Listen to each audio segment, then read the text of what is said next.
Hey all, it's Linda. Welcome back to my channel. For today's video, I wanted to talk about my last really big eyeshadow palette declutter. So about a year ago, when I was sort of prepping the idea of moving, I did massive declutters on every single category of makeup that I had.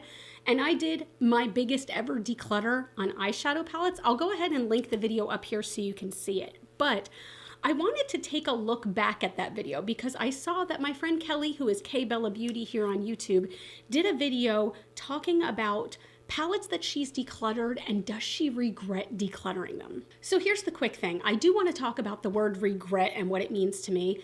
I have not spent nights and days pining over any of these palettes and crying on the ground in like a very like Stella manner, like palettes. No, it's not that serious. It's just makeup. But there are some palettes that I think about sometimes and I go, damn, I kind of wish I hadn't decluttered that. And then there are others where I'm like, holy crap, why did I wait so long to declutter that other one? Because I didn't need it, I wasn't using it, and everything like that. So I wanted to go over palettes from that video. I'm not going over all of them. I picked 9 to go over to talk about whether or not I missed them. And the reason that I chose these 9 is because these are ones that I sort of had to look at for a second and go, do I want to declutter this? And then I eventually decided, yes, I do, because there were some in there that I would pick up and I'd be like, oh, this thing right here, no, that gets going away real fast. But there were others that I really struggled with. So those are the ones that I want to talk about. But if this is your first time here, hi, my name is Linda and I'm a cruelty-free beauty YouTuber. And right now I am back on my low buy, baby. I did my very first low buy in 2022 and I am back on it full force right now. I spent the first half of the year buying here and there, and then there was a moment where I was like, nope, I need to be back on my low buy. So I'm back on it. If you'd like to follow me on my journey and learn about using the good stuff, using the stuff that's already in your collection, I would love if you'd subscribe and become a part of the Rockstar fam. Let's get right into this video. Now I did have to scooch over and I'm gonna put pictures here of the palettes I'm talking about because these are no longer in my collection. Oh gosh, I almost like don't wanna go over these because some of them, as I was going over them the other day to make this list, I was actually getting upset that I let them go. Again, it's not the end of the world, it's just makeup, but let's get into it. So there's 2 that I want to start with. And again, I'm only talking about 9 total, but the 2 I want to start with are these Natasha Denona 5-pan eyeshadow palettes. So the one that'll be on the top here is the Ayana palette, and the one under it is the Peak palette. Both of these came with, I believe it was BoxyCharm at the time. Now, if you know me, if you know anything about me, you know that Natasha Denona is one of my favorite eyeshadow formulas. So when I was looking at these 2 palettes in my collection and trying to decide whether or not I was really using them, I also tried to look at, oh, do I have these colors in my collection? Is the formula good? So I did wind up letting both of these go. And do I regret either of them? Stop the video for a sec, pause, and comment down below if you know me at all, which one you think I regret. If you picked the Peak palette, you're absolutely wrong. I kind of regret letting go of that Ayana palette, which is more cool toned, which is weird for me because I love warm toned eyeshadows. I love warm browns. I love just warm, fiery fall goodness. And the Peak palette is pretty much that. But the Ayana palette is a little more unique to what I personally have in my collection. I have a lot of warm shadows because I am so attracted to them that when I want to do a cool tone look, I have to really dig through my collection to find something. And these 5 pans are so damn convenient. So like that's one, again, am I crying every day? No, but it is one that I kind of miss having in my collection. It was a nice cohesive color story for a 5-pan. All of the quality, of course, for both of them is absolutely amazing. But with that Ayana, you could create these really smoky looks or you could create really neutral looks. I do kind of miss that one. And you know, it's not that I'm going out to buy it again, but that's the only one I kind of cringed a little bit when I rewatched this video and went, oh, I've missed that palette a few times. Next, I want to talk about the Urban Decay Cyber palette. This palette was really unique in general in that it had a lot of shifty shades, and a lot of people, when they first opened it, had no idea what to do with it, myself included. But then when I started playing with it, I was like, this is actually really cool, and you can create a bunch of looks with this. And a lot of the shades were shifty, and maybe they would be like white shifting pink or white shifting blue, which really makes for some unique looks. But this is one I decided to get rid of.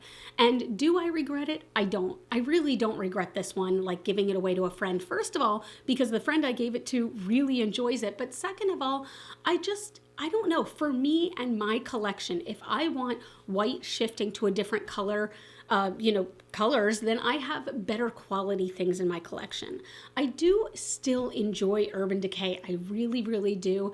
And I feel like there are some times when they knock it out of the park and sometimes when the quality is just not where I want it to be. That was the case with the Cyber palette. It just wasn't where I wanted it to be.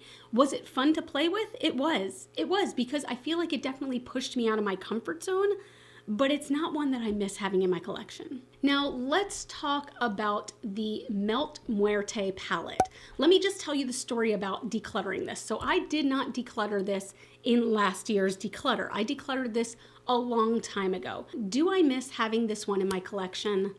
I really freaking do. This is one that has caused me turmoil, I'm not gonna lie.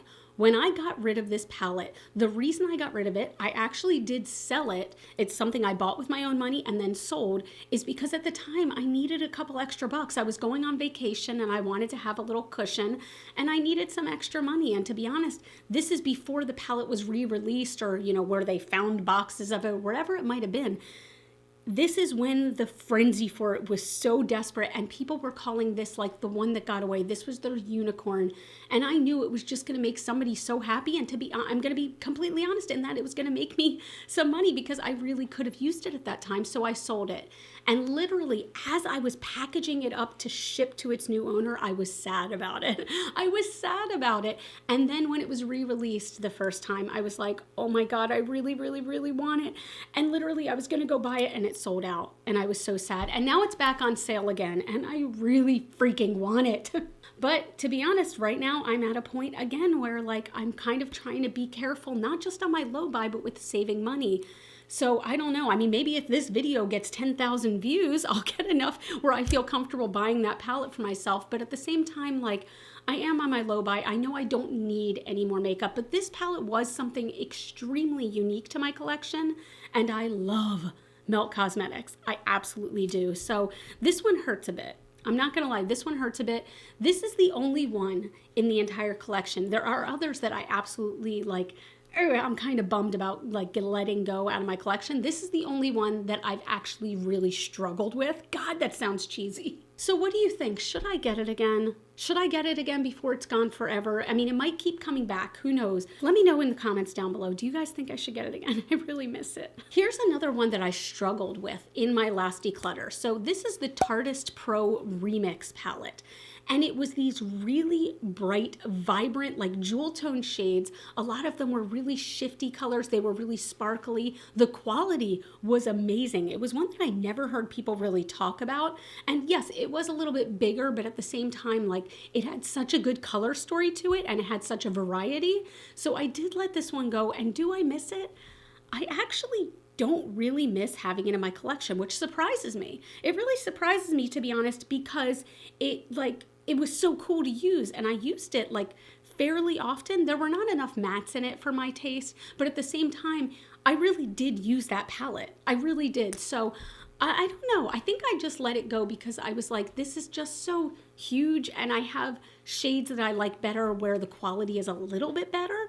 And I don't know, this is one where it's such a weird thing in my head because I'm like, I don't quite know why I let it go, but at the same time, I don't really miss it. So I guess that's why I let it go. Take a shot every time I say the phrase let it go. But really, this one was pretty. I do think that this is a great palette if you don't have a lot of bright shimmers in your collection. I think this did a really good job of compiling a really cool color story and having those shimmers be a lot of fun to play with, but it's just not something I needed in my collection. So no, I don't regret letting this one go. This next one is kind of funny to me. Okay, so I let go the Ofra and Samantha March Life's a Draft palette.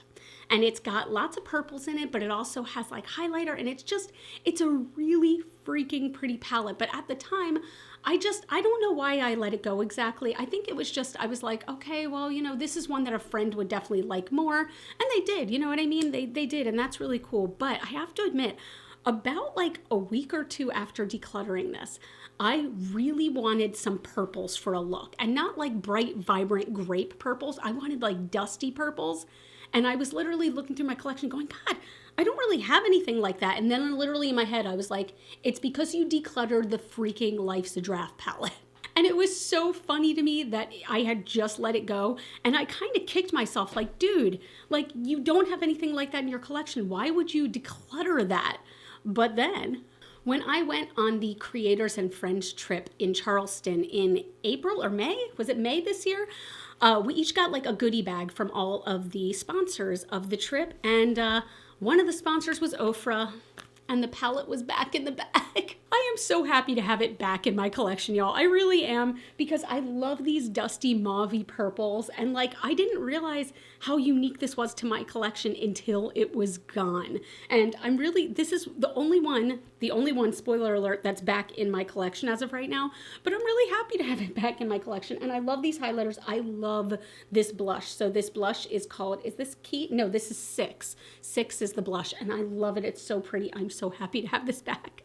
So another one that I let go, and I think I've let very few palettes from this brand out of my collection, the Nomad Whistler Snow Lodge palette. This one was very winter. It was blue, it was icy, and then there was like brown from like the fire and the snow lodge, like from the wood and the fire and everything like that. And it was a really cool color story. But I decluttered it because I just wasn't using it. When I look at Nomad color stories, I love their jewel tones.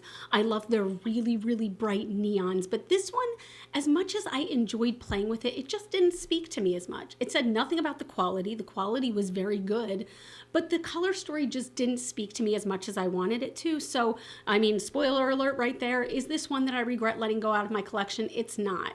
And again, nothing about the quality, but that color story just wasn't my vibe. It just wasn't something I used very often. This is one where I struggled so hard with my answer, like in the original declutter video, and then I struggled with this answer again when I was watching like my declutter yesterday to put this list together, okay? This is the Estate Cosmetics Venice Fling palette that they did with Bailey Sarian. I struggled with this one so hard because I loved that middle row of colors, okay? Those like that like champagne and the browns. I loved it so much that I was shocked at myself when I originally decluttered it and had to really watch and go, oh, do I regret that? Because the quality was really freaking good. And at the end of the day, I think I don't regret letting it go. You hear the questioning in my voice because I'm still not sure. No, I'm sure. I don't regret letting it go because I do have those colors elsewhere in my collection. I do like how this palette kind of made a cohesive color story for me, nice and easy. And I did use the other colors from time to time, but not nearly enough to justify keeping an entire palette just for a few colors. But damn, like that champagne-y color was so stunningly beautiful. And I do miss that color. I do miss it. I don't regret it, but I do miss it. And then finally, the very last palette. This is the Dose of Colors I Love Sarah E palette. And it was a 6-pan palette, and I fucking miss this one. I am shocked I let this one go, and I'm sad I let this one go, if I'm being honest. Like, this one I'm pretty bummed about. It's not one that's kept me up at night, but I am pretty bummed about it because it was such a really cool color story, but the quality was like next effing level. You touched your brush to the color and it went on opaque and beautiful. And it was such a sexy color story to me, right? Like, it was like pure sex in a color story. It was really, again, it was smoky, but that really bright metallic blue teal color, it was so stunning. Like, oh gosh, like if this one came across my plate again, I would snatch it up. I'm not actively going searching for it. I'm not going to pay over retail for it or anything like that. But it's like, if I saw it somewhere brand new for like $10 or $15, I would get it again. I think I would actually get it again. And hey, maybe I will. Like, by the way, all of these are going to be linked down below in case you want to look for them. And I always try to find them. Like, if they've been discontinued, I always tend to find them on places like Poshmark, and I will always link them below. So if it's something that you've been wanting to grab, and maybe I'll even try to list multiples, because I know that if one person snatches it up, then another person doesn't have a chance. But anyway, this is one. I might peek for this one after I film this video. I don't think I'm going to buy it again. I don't think I'm going to buy it again. Am I going to buy it again? So leave your comments down below. Let me know especially about the Muerte and the Dose of Colors I Love Sarah E, because look at it. So that's it. Those are 9 palettes that I decluttered in last year's declutter. Again, like, feel free to go watch that declutter video. It's a lot of fun. I'll link it down below as well so you can take a peek. Let me know for you, have there ever been palettes that you've decluttered and then you've regretted? Because I'm sure that there's some, but actually, like, I don't know. I always wonder that, especially when I see these huge YouTubers that get rid of, and they're like, oh, I decluttered 9 million palettes. I'm like, is there not one of those that you regret? Probably not. Probably not, because if you have 9 million palettes to declutter, that means you have 29 million palettes still left in your collection. So that's it. I hope you enjoyed this video. If you did, it would mean so much to me if you'd give it a thumbs up or comment down below. All of those things really help out my channel without you having to spend one single penny. You all can follow me on Facebook, Instagram, and TikTok. Those are all GlitterFallout. And as always and forever, you are super freaking rock stars. I don't know why I'm whispering. And I love you so much with my whole heart. I will see you in the next video.